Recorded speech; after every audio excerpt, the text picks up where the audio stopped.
Previously, Chu King and Meng Zhu returned from hunting the green dragon. Chu Xiao showed him the admission ticket Tang Ziyan brought for him while he was away, saying the college admission exams were starting in 2 days. Chu King started to prepare intensely for the exams so he could pass and get admitted into the national university. The next day, Meng Zhu drives Chu Ting to the school for his exams, and on their way, Meng Zhu sees some Hanfu sisters. She wonders what the ladies from the Xuan New Palace are doing around the school. On getting to school, Meng Zhu wishes him well in his exam, and he kisses her just before he alights from the car. After Chu King has left, she immediately calls Chu Xin to tell her to investigate why many people from the Xuan New Palace have been in Jinmen recently. After hanging up, she reasons that she killed everyone that saw her in the mountains, but shouldn't have left any trace. Meanwhile, Chu Ting realizes he can answer all the questions in the exam hall. Later at night, at Kuxing Mengshu, Chu Xin reports to Meng Zhu that the people of the Xuan New Palace are active in the Yunjiang area and are investigating the remnants of King Zhuan. Meng Zhu tells her to stop the investigations since they are not looking for her. However, she reasons that Jinmen will soon be the center of a whirlpool, and Chu Ting will be affected.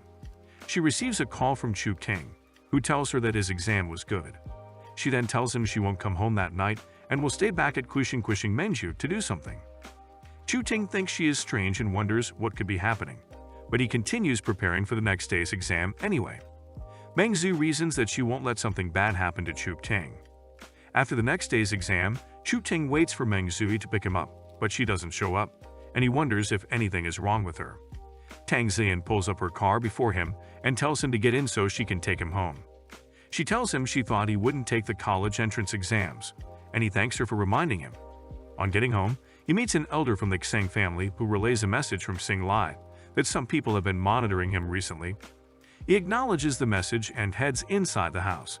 He is still wondering why Meng Zhu hasn't answered her calls. He asks his sister about Meng Zhu's whereabouts, and she tells him that she left a letter in his room saying she would evade death for him. Chu Ting quickly runs inside to check the letter. He discovers that Meng Zhu went after the Xuan New Palace. He then realizes this is why Meng Zhu acted strange in the forest the other day. He is frustrated because he can't go and protect her due to his weakness. The next day, Chu Xiao tells him that the college's entrance exam results are out while he is cultivating. He steps out of the room and sees his parents, Huahua and Chengxi, present to congratulate him on being admitted to the National University as the provincial champion. He is given the admission notice said to be written by the college professor. He reads it and discovers that the professor is a warrior. He reasons that the National University is not a simple place. Chu King's father bursts into tears as he says they won't be controlled by the Chu family anymore. After a while, Huahua and Chengxi take their leave. Chu Xiao tells Chu Ting to stop worrying about Meng Zhu, as many other people like him, and now that he has been admitted to a prestigious school, he has a bright future. Chu Ting chooses to cultivate in his room throughout the month, as only by getting stronger can he be able to protect all that is dear to him. Tang Ziyan calls Chu Xing to congratulate him. She tells him that he is now famous, as many big people know his name already. She has also been admitted to the National University, so they congratulate themselves and hope to see each other there. Chu Ting receives a call from Chu Xin that Meng Zhu has died. Chu Ting heads there immediately, and getting to Kuxing Mengshi, he is welcomed with a surprise party for becoming the provincial champion and being admitted to the National University. Meng Zhu already instructed Chu Xin to host a party for Chu Xing if he gets admitted to the National University. Surprised, he asks Chu Xin about Meng Zhu, and she tells him she doesn't but assures him that she will return safely. As the party continues, Chu Ting sees Meng Zhu heading out of the party room from amidst the crowd, and he quickly follows after her. However, on getting outside, he doesn't see her and wonders where she went. Suddenly, some Hanfu sisters attack him from behind, but he quickly senses them and blocks the attacks with sword formation. They attempt to attack him again, but he releases some energy from his sword that sends them backward. Suddenly, Meng Zhu arrives behind him, and when he turns to her, she gets him on his chest with her palm. Chu Ting pushes her away from him, knowing it isn't Meng Zhu. The lady reveals her real identity, and Chu Ting wonders what kind of martial arts she used on him that's even more domineering than Wuxia. She tells him he will turn into blood within 10 minutes, but she will give him the antidote if he tells her where Meng Zhu is. He asks her why he is looking for Meng Zhu, and she replies that she is from the Xuan New Palace. He tries to attack her, but she dodges it, and he falls to the ground, helpless from the pain of the poison. She moves closer to him and steps on his face, and while he tries to remove her leg from his face, she matches his face even harder to the ground. Mengzu arrives and tells her to let him go since she is the one she came for. However, the lady refuses and tells her she has to kill him. Mengzu brings out a knife and threatens to kill herself if she doesn't let him go. The lady releases him then and gives her the antidote. Mengzu administers the antidote to him and tells him to live his life and never look for her after she is gone. 2 days later, Shu-ting meets Xing Lai to inquire about the Xuandu Palace. Xing Lai tells him she has no information about them and not to look for Mengzu as it's a dead end. Even the Empire and the Empress are afraid of the Xuandu Palace. However, when she sees that he is bent on finding her, she tells him that he may get some clues at the National University, as the establishment of the university is linked to the existence of the Xuandu Palace. He resumes at the National University. Chengxi and Huahua accompany him on the order of his parents to take of him. As he enters the university gate and moves within the campus, some ladies see him and begin admiring him. Well, Chengxi and Huahua try to protect him. After a while, a lady walks up to him and introduces herself as Zhou Yuan, a sophomore in his department of biology. She takes him to the registration desk for new students, and after registering, he heads to his dorm with Huahua and Chengxi. While in the room, a lady suddenly badges in and accuses him of seducing women for profit. Chengxi confronts her. The lady attempts to attack her, but Shu-ting quickly protects Chengxi and hits her backwards. The lady insults Shu-king's father, and he discovers she is from the Chu family. The lady then introduces herself as the Chu Xingyuan. It happens that the lady that helped him with the registration earlier, Zhou Yuan, only did it because she wanted to gather information about him. Shu-ting asks if she is Chu Lan's sister, and she gets angry that he mentioned her brother's name. She attacks him to seek justice for beating her brother in the past, but he counterattacks and hits her backwards. She talks about Chu and Lan, but Shu-ting tells her he has nothing to do with the Chu family and doesn't want any relationship with them. The lady tells him that they are now enemies and tells him to be careful from now on. She takes her leave with the other ladies, and on her way back, she feels the effects of Chu King's hits. She reasons that she has to inform Chu and Lan immediately, as Chu Ting should not be underestimated. Chu Ting, Chengxi, and Huahua go to the cafeteria to eat. While at it, Chu Ting tells Huahua to stay in the imperial capital, as there are many places he still needs information about in the new environment. He also tells Chengxi she can open a branch of B Pharmaceuticals in the imperial capital. Chengxi tells him she will speak with her sister about it. After eating, Chu King gets a hotel for them and heads back to his dorm, only to meet Chengxi in his room, waiting for him and looking seductive. They soon begin to kiss and make love to each other. The next day, Chengxi heads back to Jinmen while Chu King gets an apartment for Huahua near the university. As he leaves, Huahua tells him she wants to always be by his side, and he appreciates her. He begins to cultivate back to his room at night, while thinking about the situation with the Xuandu Palace and the Chu family. Someone knocks on the door. It's Tang Ziyan. She tells him that he and the Yi sisters teamed against the Tang family and made them lose in Jinmen, making her mother very angry. She then tells him she still likes him and won't let him go. She draws him closer and tries to kiss, but bites his lip and tells him to remember her. She then prepares to leave, but Chu Ting holds her back and asks about her family. She tells him that the Tang family will regain its power and she will win his love again, to which Chu King says he will be waiting. They both receive a message from the management to all freshmen that they should report for military training the next day in their school uniforms. The next day, all the freshmen report for the military training as told. They are told that the military training will last for 10 days as a higher proportion of men were admitted into the university in the current year, and they want to eliminate the weak ones. Princess Daka is introduced as the instructor, and Chu Ting is surprised she is meeting her here again. The training soon begins, and they are tasked to run around the field for 5 hours. After a while, some men faint from exhaustion, but Chu King still maintains his cool. After a while, they are allowed to rest.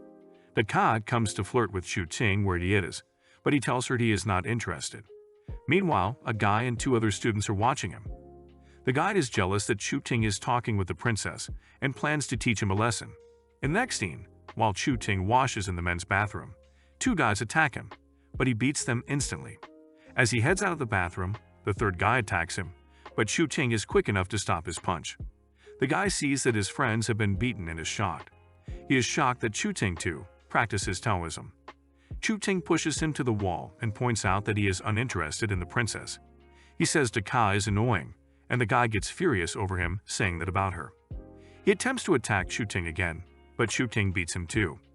He asks him what good he sees in her, to which he replies she is the best in the world. Chu Ting tells him he has been brainwashed and continues to talk badly about Kai. The guy gets pissed and bites Chu Ting on his leg. Kai suddenly enters. When the guy realizes she has been listening to their conversation, he gets embarrassed and quickly leaves. During lunch, Chu Ting sits alone at his table, as no one wants to associate with him because they are jealous that Kai is after him. Tang Ziyan comes to his table and tells him that being isolated at the university will lead to serious consequences. Kai soon joins them, and Chu Ting quickly leaves with Tang Ziyan. Jifi appears, wondering why she likes Chu Ting. Jilian, Jifi's stepsister, arrives, exhausted from the military training, complaining that she is forced to attend school. She says there are many attractive guys at the university and asks about Chu Ting, who just left before she came. Jifi and Kai warn her not to dare touch him. She is amazed that the two ladies are fond of him, so she decides to approach him too. Chu Ting takes Tang Ziyan to his room, and as they discuss what just happened with Kai, he kisses her. And while she would have loved to sleep with him, she says she is on her period. She takes her leave a few moments later. Chu Ting closes the door, and when he returns to bed, he sees Jilian by his window. He is shocked and wonders how she got in. He asks who she is and why she is in his room. She replies that why else would she be in a guy's room than to sleep with him. He attacks her thinking the Chu family sent her, but she counteracts. She reasons that he is strong, which is why Kai and her stepsister's sister are amused by him. He asks who she is again, but she tells him he will find out soon, and as she leaves, Chu Ting is amazed by how she came and left silently, and he wonders where she is from. The next day, he sees her running with the others on the tracks, but she is already exhausted. He wonders if this is the lady that visited her the night before or her twin. He concludes that it must be her twin sister since this one is weak. He asks another guy beside him about her, and Kai catches him talking. She calls him out and tells him to do 100 push-ups as punishment. As he does the push-ups, she tells him the lady he was asking about is Jilian, Jifi's stepsister. She then bends before him, and he begins to see her panties. He cautions her, but she opens it even further. She tells him she will make him willingly fall in love with her. Later that day during lunch, Chu Ting thinks about Kai's naughtiness as he carries his food to his table, unaware that someone is about to pour his food on him. Tang Ziyan quickly draws him away, and the guy pours the food on the floor. It happens that the boys are still hostile towards him. The guy pretends it's a mistake and quickly runs away, but as he runs, Jilian pours food on him, pretending it's a mistake too. On seeing this, Chu Ting becomes surprised, wondering what Jilian is up to. As Jilian exits the cafeteria, Kai draws her to a corner and confronts her about messing with her guy. Jilian claims she is not messing around with him, and Kai leaves her alone. At night, Lijian visits Chu Ting in his room again, and she tells him she is really interested in him. She asks them to form an alliance since he is not yet on Kai's side, but Chu Ting rejects the offer and says he likes to walk alone. She asks if he is afraid she will trick him. Anyways, Chu Ting decides to join her. She forms a covenant between them and tells him she will help him deal with the Chu family and make them work for him, while he will also help her to become the head of the Ji family in return. She then tells him that if any of them dies, the other dies too, but the rope of the covenant will disappear by itself once the vow is fulfilled. The next day is the final day of the first-year students' 10-day military training. Kai tells Chu Ting that it's sad she won't be seeing him every day again, but she will visit him often at the university. Shou Ting, who tried to attack Chu Ting with his friends, brings a letter to Kai. Kai commends him, but tells him to stop asking other boys to cause trouble for Chu Ting. Chu Ting sees a lady in a wheelchair pushing Tang Ziyan, and he quickly heads there, but Chu Xingyuan blocks him and tells him her mother wants to see him. He goes to her mom's car with her. Chu Qinru, the patriarch of the Chu family and Chu Xingyuan's mother, asks him if he is responsible for her son's craziness since he returned from Jinmen. Chu Ting responds rashly and she gets angry and tries to punch him, but he blocks it. Chu Qinru brings out a Wangshuan gun and shoots at him. He dodges the bullet but becomes shocked when the bullet follows him and hits him. When the bullet hits him, he realizes it isn't an ordinary Wangshuan bullet, and is 100 times deadlier than the one Gong Yu gave him. He wonders if this is his end, but soon realizes it's only a tranquilizer. He freezes and cannot move his body. He is then carried into the car and taken to the Chu family's residence. He wakes up in the living room and realizes he has been sleeping for a full day and night. He starts to berate Chu Xingyuan, Chu Qinru, and Chu Enlan without fear. Meanwhile, Chu Enlan is watching him from inside through the CCTV recording. Soon, Chu Lan walks to the living room and sees Chu Ting there. He becomes scared and tells Chu Ting to leave his house. He happens to be suffering from the trauma of his last encounter with Chu Ting. Chu Ting tells him he was invited by his mother and sister, and Chu Lan becomes depressed. He attempts to attack Chu Ting, but Chu Ting hits him backwards with martial arts and discovers that Chu Lan's level has decreased from the last time they met. Chu Xingyuan suddenly appears, attempting to attack Chu Ting, but Chu Ting quickly moves away, dodging it. Chu Enlan appears and Chu Ting cuts ties with the Chu family before her. He tells her goodbye and makes his way out of the living room, but Chu Enlan stops him and attacks him, knocking him to the ground and causing him pain. Chu Ting realizes that she is a master of transformation, at least in the 3rd or 4th rank. He reasons that her power differs from that of Gong Shu, a newbie cultivator in the transformation realm. Chu Enlan commends his foundation and resourceful inner power, and says others must have taught him. She tells him she is admitting him as a descendant of the Chu family, so he should cut ties with his mother and be raised under her name. Chu Ting insults her and she knocks him out. She gives him to one of her women and tells her to take good care of him, as he is now the eldest and master of the Chu family. She despises Chu Lan and now sees him as trash. Chu Ting later wakes up, confined to a room. He makes a fuss and even tries to break himself out but fails. Watching him through the CCTV recording, Chu Enlan tells him not to waste his energy as she is the one who put the barrier in the room by herself. Chu Ting promises to tear the Chu family down, and Chu Enlan finds him amusing. He discovers that there is no CCTV in the bathroom, so he heads there and activates the rogue covenant he made with Jillian. He tells her he has been imprisoned in the Chu family, and she should find a way to save him. Meanwhile, Tang Zillian meets Jillian in Chu King's room, and she gets angry, asking her if she is responsible for Chu King's disappearance. While they fight, Jillian receives Chu King's message through the rope on her hand. He tells Tang Zillian about Chu King's situation and quickly heads out. At the Imperial Palace, Dakai receives a message on her bed, and she opens it to see a picture of Chu Ting being carried into the Chu family's residence. The next day, the vice principal and Chu King's class supervisor headed to the Chu residence to inform them about Chu King's absence from school, since the military training had ended. And that day being the last day of registration, if Chu Ting, the best male freshman, misses it, he won't be able to enter the university. The vice principal mentions that a student saw him leaving with Xingyuan after the military training, and she asks Xingyuan if she knows his whereabouts. Chu Qinru replies that Chu Ting is with them, recuperating from an illness. She tells Xingyuan to go and bring Chu Ting. On getting to the room, she sees Chu Enlan with Chu Ting, forcing a pill into his mouth. Chu Enlan tells Chu Ting that he will be poisoned to death if he fails to return in 2 days. Chu Xingyuan returns with Chu Ting, and Chu Ting tells his school officials that they shouldn't be worried as he is returning to school already. Chu Ting enters one of the cars outside that brought the officials and meets Dakai inside. He realizes that it was the princess who helped him. Dakai tells him she received an anonymous email about him being in trouble. Chu Ting reasons that Jia Lian must have informed her. He tells Dakai he is hungry, and they head to a restaurant. At the restaurant, Chu Ting eats like a glutton, and Dakai is disgusted, wondering if this is the person she is admiring. Chu Ting thanks her and says he will repay her in the future.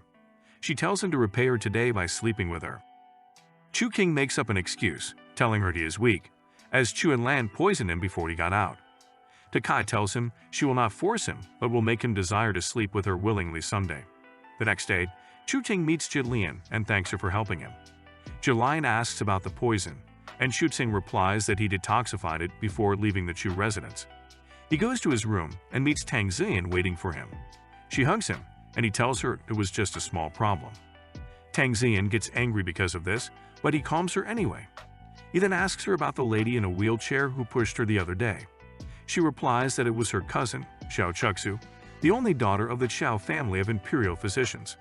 Her dad was from the Qiao family, but they were displeased with his marriage to her mother, so they disowned him. Chu Ting asks why Xiao Chuxi pushed her the other day. The Qiao family decided to reach out to her, but Xiao Chuxi, who can't walk because she was poisoned at birth, is insecure and hates her. Tang Ziyan receives a call from the Xiao family, inviting her for dinner, and Chu Ting offers to go with her. On getting to the Qiao mansion, they meet Xiao Chuxi and Xiao King, the chief royal physician. Xiao Chuxi acts hostile towards them, making it clear that she doesn't want Tang Ziyan in the family. She thinks they don't want her because she is disabled.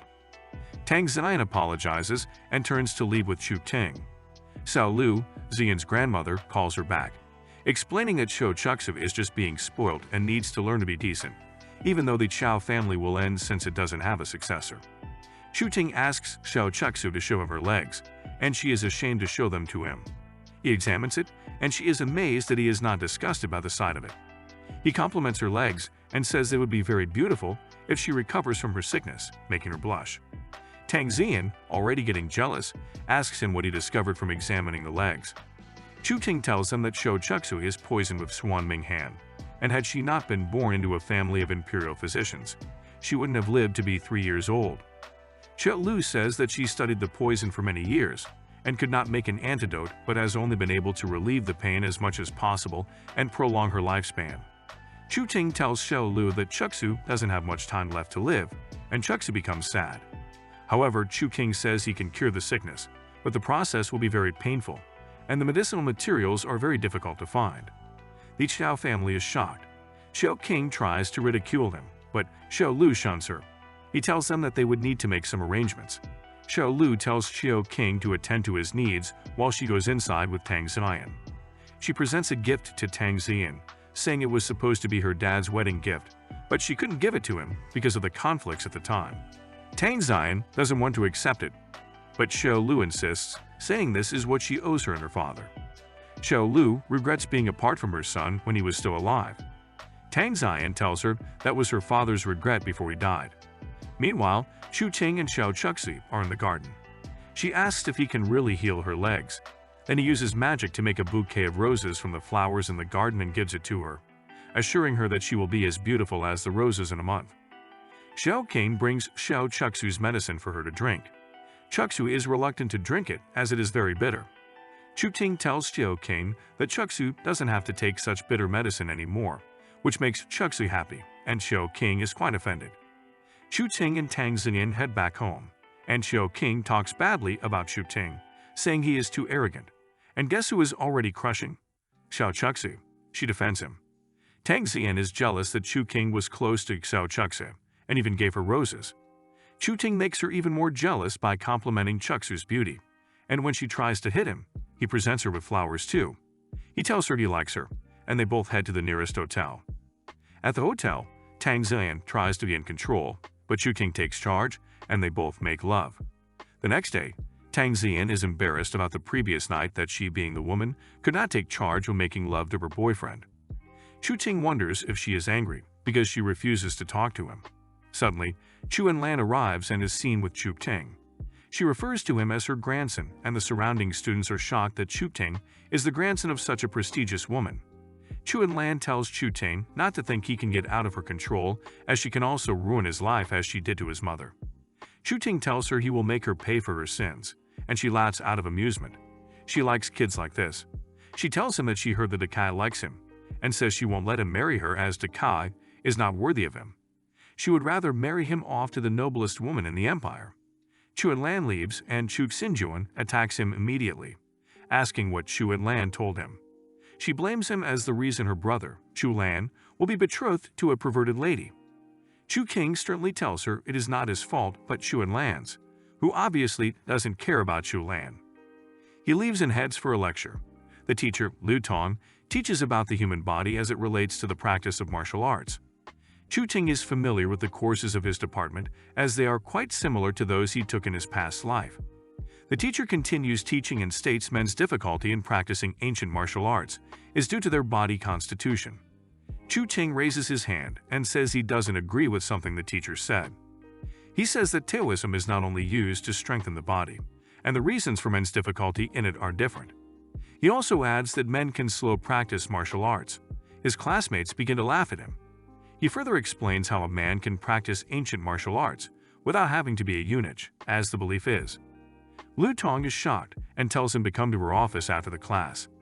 At Liu Tong's office after the class, she tells him she won't let him reveal such a secret as it could change the world's situation. A few moments after, she tells him to tell her how to go about the method he explained in class. Chu Ting tells her he will reveal it only if she tells him about the relationship between the National University and the Swan New Palace. Liu Tong is shocked and refuses to tell him, saying it is too dangerous. On that note, Chu Ting stands up and leaves. He reasons that Liu Tong is not ordinary and sends a message to Hua to gather information about her. A few days later, Chu Ting goes to the Qiao mansion to treat Xiao Chuxu. After a while, Chu Ting comes out of Xiao Chuxu's room with a bowl of blood containing the poison. He tells them that Chuxu has been deeply poisoned, so this is the amount he can remove at the moment, and he will come back after 3 days to remove the remaining poison. Xiao Lu and Xiao Qing head inside to check Chuxu's condition. Xiao Qing returns with tears in her eyes and apologizes to Chu Ting for underrating him. They all head inside. Xiao Lu appreciates him and tells him to find the Xiao family whenever he needs anything in the future. 1 month later, Chuxu is now learning to walk. She gives Tang Zian and Chu Ting a neck pendant each, which she made for them. She then tells Zilian to hold Chu Ting tightly so another person won't snatch him away. Chu Ting asks her what her major is at the National University, and she replies she is in her 2nd year in biomedical science. After Zilian and Chu Ting leave, Chuxu reveals the 3rd pendant on her neck too and she sobs. At night, Chu Ting receives a message from Hua regarding her findings about Liu Tong. She couldn't find out much as she was blocked out, but she reveals she saw a word called nightingale. Suddenly, a lady appears behind Chu Ting in his room. He thinks it is Jolene, but soon discovers that it is Chengxi. They hug each other in excitement, and Chu Ting asks her where she has been. She then takes him to a bar, and she seems to be very popular around there. She takes him to the bar basement, and they head to a boxing arena. Chu King perceives this as not a normal place and asks Chengxi why they came there. She tells him not to worry as the owner of the underground boxing ring is one of her mom's friends. Chengxi is determined to become stronger to protect him, and this is the fastest way she can be. Chengxi steps into the ring and stops the ongoing fight in which one fighter has already beaten her opponent into a pulp. The fighter is the number 1 among the fighters there, and she is fond of challenging and beating any new talents into a pulp at the arena. The fighter sees Chu Ting and instantly admires his handsomeness. She challenges Chengxi to a fight in which she will have her boyfriend if she wins. Chengxi gets angry and attempts to fight, but Chu King stops her and steps forward to take up the challenge instead. The fighter thinks he is ridiculous and disagrees because he is a man. However, Chu Ting forces Act to react by punching her first. Chu Ting beats her up and wins the fight. Bai Jingyu, the fighter's sponsor, sees this and enters the boxing ring. She offers to buy him at any price he calls, and Chengxi steps in to fight her. Chengxi pisses her off, and she launches an attack in reaction.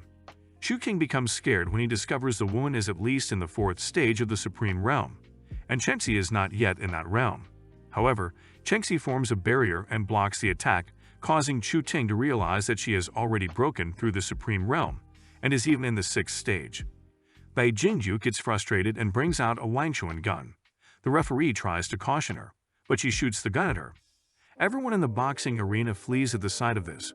Bai Jingyu then shoots at Chengxi, but Chu Ting quickly jumps in to block the bullet and save her. Bai Jingyu prepares to shoot again, but Chu Ting attacks her and lands a heavy punch on her, throwing her off. Chu King takes the gun and shoots one of her ears. He threatens to blow off her head if she doesn't get lost. Everyone in the boxing arena begins to praise Chu Ting. Chengxi takes Chu Ting to her place to show him where she lives. After a while, they kiss and sleep with each other. After, Chengxi tells Chu King that she has been practicing in the boxing ring, and her mom's friend has been treating her well and guiding her, which has made her strength advance. Chengxi receives a call from Chu King's dad asking if she has met Chu Ting recently. She replies that Chu King is with her and passes the phone to him. His father said they have been worried as they have been unable to reach him. He says that his mother even decided to go to the imperial capital because of it, and she is supposed to have arrived, but they haven't been able to reach her. Chu King is surprised as his mom would never make such a rash decision without first clarifying. His father responds that the news that Chu King met Chu Enlan at the National University spread everywhere, making her uneasy.